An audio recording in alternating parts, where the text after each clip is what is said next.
Good morning student. आज हम class 8 के लेसन नंबर 3 संश्लेषित रेशे और प्लास्टिक चैप्टर से हम चर्चा करेंगे। इसमें सबसे पहले है कि मानव निर्मित रेशे। तो ये मानव निर्मित से पहले हम प्राकृतिक जो रेशे कक्षा 7 में आपको पढ़ाया गया है कि जो भी ऐसे रेशे जो प्राकृतिक यानी पेड़ पौधों के द्वारा हमें प्राप्त होता है, जैसे भेड़ है उसके बालों से हम ऊन तैयार करते हैं, तो वह आपके प्राकृतिक रेशे के अंतर्गत आते हैं। उसके बाद होता है आपके संश्लेषित रेशे या मानव निर्मित रेशे। ऐसे रेशे जो मानव के द्वारा निर्मित किया गया हो, लेकिन उसमें रासायनों का प्रयोग किया गया हो। मानव निर्मित एवं रासायनों का यदि उपयोग किया गया है, उससे जो तैयार किया गया जो रेशे हैं वह आपके मानव निर्मित या संश्लेषित रेशे कहलाते हैं। जैसे आपका नायलॉन है, तो जो मानव निर्मित या संश्लेषित रेशे हैं वह निम्न प्रकार के होते हैं। पहला होता है आपका रेयान। जो रेयान होता है,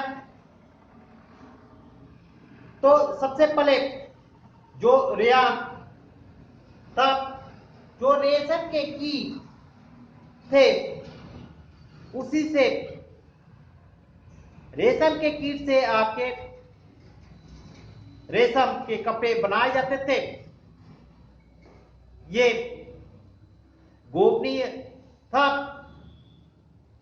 वह चीन के द्वारा ही बनाया गया था, लेकिन बाद में जो उसी के तरह से एक रेयान का उत्पादन हुआ, वह जो भी आपके काष्ठ थे उसी से हम निर्मित करते थे, ऐसे रेशे का निर्माण करते थे। रेयान पूर्णजीवित सेलों से निर्मित एक रेशे है जिसका उत्पादन प्राकृतिक रूप से मिलने वाले बहुलकों से किया जाता है। इसीलिए वास्तव में यह न तो पूरी तरह कृत्रिम तंतु है और न ही ये प्राकृतिक तंतु है। जो आपके रेयान होता है, वह रेयान जो रेशम के कपड़े होते हैं उसी के पैरेलल ये रेयान होता है के कपड़े होते हैं, लेकिन जो आपके रेयान के कपड़े होते हैं वह बहुत ही सस्ते होते हैं अपेक्षा के रेशम के कपड़े। दूसरा है आपके नायलॉन। नायलॉन भी यह मानव निर्मित रेशे हैं। इसे 1931 में कोयले, जल और वायु से निर्मित किया गया था। यह पूर्ण रूप से संश्लेषित रेशे हैं। नायलॉन रेशा प्रबल, प्रत्यास्थ और हल्का होता है। यह चमकीले और घूमने में सुगम होते हैं। जैसे आपके रस्सी है, दांत के ब्रश जो बनाया जाता है, या आपके चट्टानों के लिए जो रस्सी बनाया जाता है, उस पर ये उसके उदाहरण है। उसके बाद होते हैं आपके पॉलिस्टर और एक्रिलिक। यह भी एक संश्लेषित रेशे है। वस्त्रों के निर्माण में इसका पर्याप्त उपयोग किया जाता है। जो टेरिलीन एक लोकप्रिय पॉलिस्टर है, यह बहुत ही महीन रेशों से खींचा जा सकता है। पेट या पॉलीएथिलीन टरफेलेट एक बहुत ही सुपरिचित पॉलिस्टर है। इसका उपयोग बोतलें, बर्तन, फिल्म तार आदि में प्रयोग किया जाता है। वैसे ही होता है आपके एक्रेलिन, जो सर्दियों के समय में आप स्वेटर या कंबल या शाल जो भी आप उपयोग करते हैं, वह एक प्राकृतिक निर्मित न होकर वह संश्लेषित रेशों से तैयार किया जाता है, जिसे आप एक्रेलिन कहलाते हैं। तो जो भी आपके संश्लेषित रेशे हैं, उसके जो टाइप, उसके गुण धर्म क्या है, तो ये प्रबल होते हैं, मजबूत होते हैं।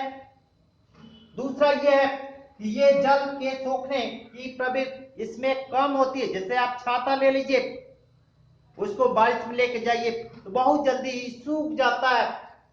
दहन प्रकृति, जलने में इसकी प्रकृति ज्यादा होती है, टिकाऊपन अधिक होता है, वह ज्यादा समय तक ये इसके कपड़े का प्रयोग आप कर सकते हैं।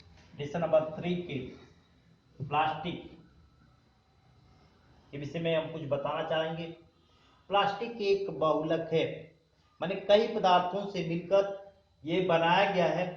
ये औद्योगिक उत्पाद निर्मित होता है, औद्योगिक क्षेत्रों में इसको बनाया जाता है। ये रसायनों से बनी हल्की मजबूत वस्तु, जिससे अनेक तरह की वस्तुएं बनती हैं, उसे ही प्लास्टिक कहते हैं। जो प्लास्टिक होता है वह दो तरह का होता है, जो आपके कृत्रिम भी उसको कहते हैं, जिसको थर्मोप्लास्टिक।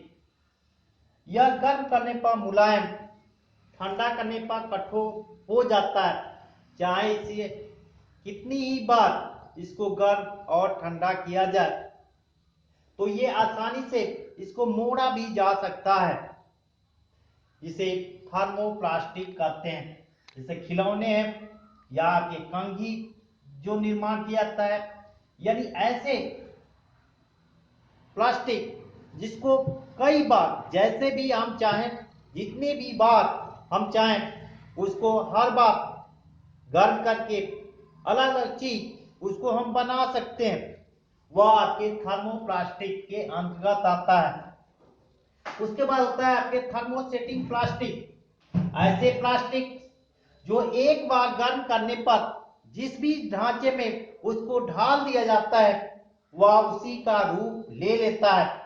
लेकिन उसको पुनः यदि हम गर्म करना चाहते हैं, तो वह गर्म करने पर भी वह पिघलेगा नहीं, और दूसरे ढांचे में उसको ढालना चाहेंगे तो वह ढलेगा नहीं। ऐसे आपके थर्मोसेटिंग प्लास्टिक कहते हैं, जैसे बेकलाइट या मेलेमाइन, ये इत्यादि। तो जो भी हम चीज इससे बनाते हैं, जो भी हम सामग्री बनाते हैं, तो वह जिस भी ढांचे में एक बार तैयार कर देते हैं, वही उसका रूप होता है। पुनः इसको हम चाहते हैं कि गर्म करके दूसरा चीज बनावे, तो उससे बन नहीं पाता है। तो इसके गुण क्या है, प्लास्टिक के गुण? तो जो प्लास्टिक होता है भी क्रियाशील होता है। जैसे आप लोहा देखते हैं कि लोहे को यदि हम बाहर रखते हैं, तो उसमें ऑक्सीजन जल की क्रिया हो जाती है। वायु और जल की क्रिया होने के कारण वह क्या होता है, उसमें जंग लग जाती है। लेकिन इसमें ऐसा नहीं होता है, इसमें किसी भी से क्रिया नहीं होता है। ये प्लास्टिक का आपके हल्का होता है, प्रबल यानी मजबूत होता है, चिरस्थायी होता है। ये प्लास्टिक कुचालक होता है, यानी इस पर विद्युत का प्रवाह हम करना चाहें तो विद्युत का प्रवाह नहीं हो पाता है। लास्ट आपके टॉपिक है प्लास्टिक एवं पर्यावरण। जो प्लास्टिक होता है वह क्या होता है, वह पर्यावरण को नुकसान पहुंचाने में सफल होता है, क्योंकि प्लास्टिक को हम अपने मिट्टी में रखते हैं तब भी वह सड़ता नहीं है, उसमें अपघटन करता, उसमें कार्य नहीं करते हैं, जिसके कारण वह वैसे ही वह पड़ा रहता है, सैकड़ों वर्ष तक वैसे ही ये पड़ता है, जिसके कारण ये पर्यावरण को नुकसान पहुंचाता है। क्योंकि जो आपके पर्यावरण है, पर्यावरण में जब आप प्लास्टिक को जलाते हैं तो उससे विषैले गैसें निकलते हैं। उस विषैले गैसों के निकलने के कारण वह क्या होता है, वह हर समय मानव या अन्य जो भी जंतु होते हैं उसको नुकसान पहुंचाने का कार्य ये प्लास्टिक करता है। स्टूडेंट, आज हम कक्षा 8 के तीसरे वीडियो में हम अभ्यास क्वेश्चन को देखेंगे। इसमें जो पहला क्वेश्चन है कि कुछ रेशे संश्लेषित रेशे क्यों कहलाते हैं, उसमें उत्तर है वे रेशे जो कृत्रिम रूप से मानव द्वारा बनाए जाते हैं, जो पौधे एवं जंतुओं से प्राप्त नहीं होते हैं, उसे संश्लेषित रेशे कहते हैं। ये 3 प्रकार के होते हैं। पहला होता है पॉलिएस्टर और एक्रिलीन, रेयान है और नायलॉन। क्वेश्चन नंबर 2 है कि सही और उत्तर, तो इसमें जो क है इसका रूप रेशम समान होता है।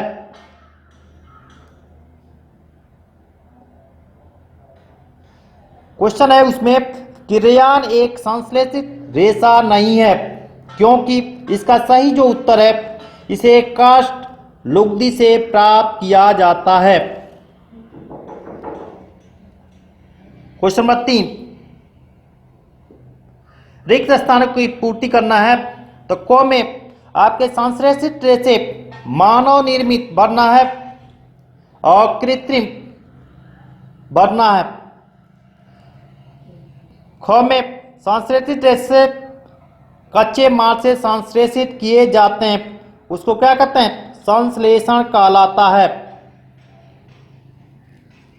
क्वेश्चन नंबर 3 का ग है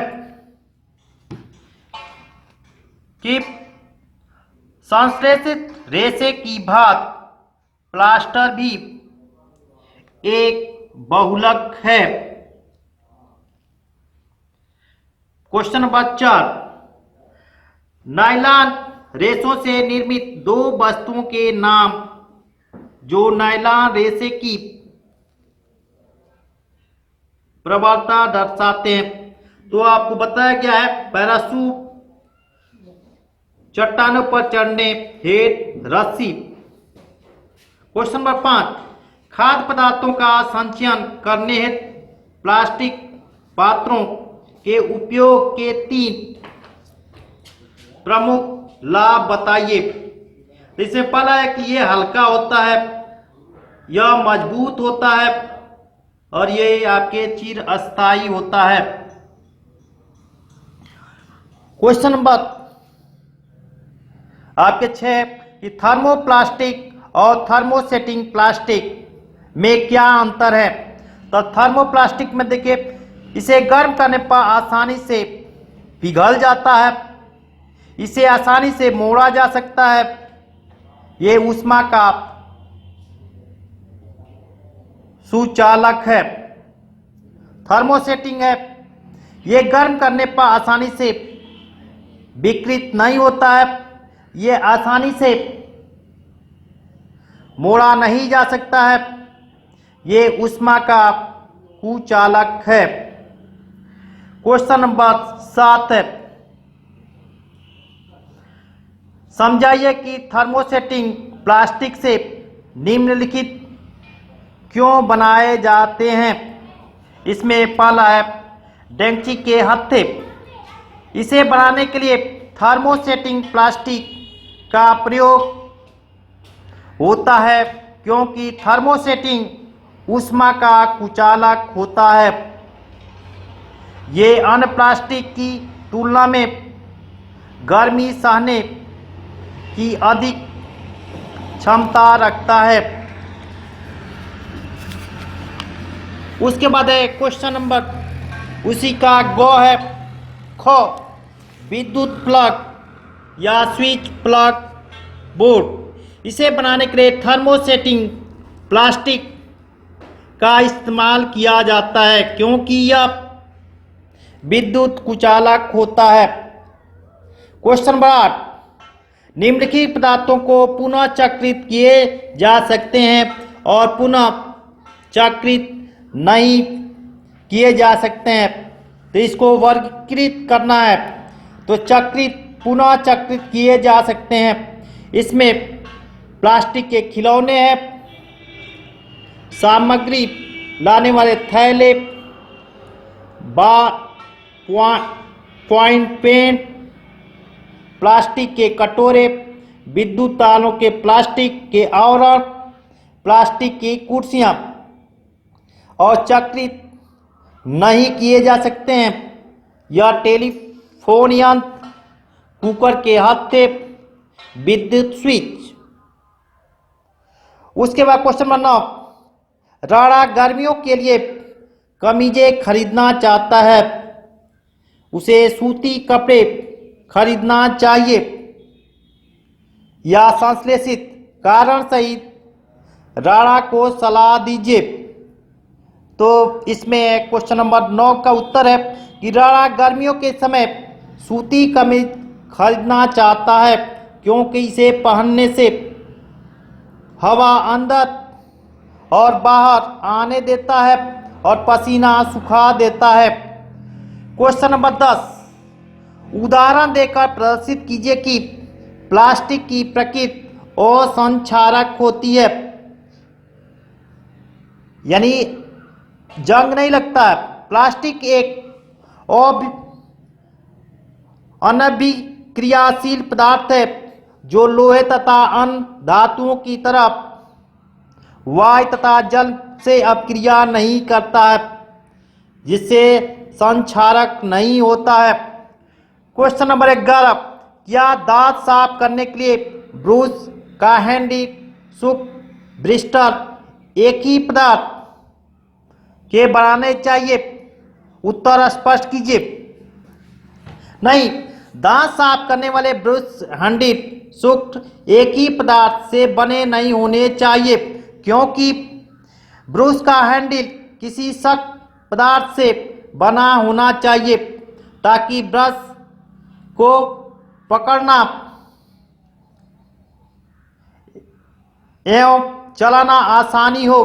इसके विपरीत ब्रश के सुक मजबूत और लचीले रेशों से बनाए जाने चाहिए जिससे मसूड़े का नुकसान न हो। क्वेश्चन नंबर 12, जहां तक संभव हो प्लास्टिक के उपयोग से बचिए, इस कथन पर सलाह दीजिए। प्लास्टिक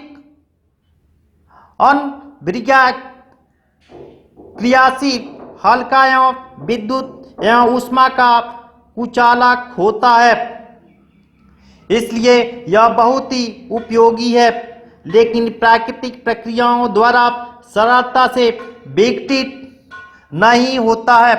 उसके बाद क्वेश्चन नंबर 13 है मिलान वाला। तो मिलान के लिए हम आपको दिखा रहे हैं कि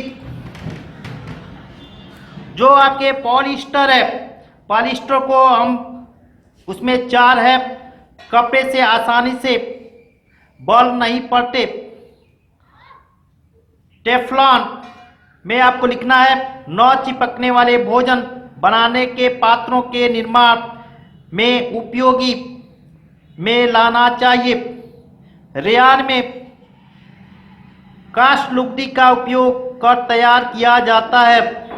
और लास्ट है नायलॉन पैरासूट और मोजा बनाने में उपयोग किया जाता है। क्वेश्चन नंबर 14, संश्लेषित रेशे का औद्योगिक निर्माण वास्तव में वनों में के संरक्षण में सहायक हो रहा है। टिप्पणी कीजिए। संश्लेषित रेशों का औद्योगिक निर्माण वास्तव में वनों से संरक्षण में सहायक हो रहा है, क्योंकि इसके लिए पेड़ पौधों को काटने एवं जीवों का शिकार करने की जरूरत नहीं होती है, जैसा कि प्राकृतिक रेशों को प्राप्त करने के लिए होता है। संश्लेषित रेशे रसायनों द्वारा बनते हैं और ये रसायन वनों से नहीं प्राप्त किए जाते हैं।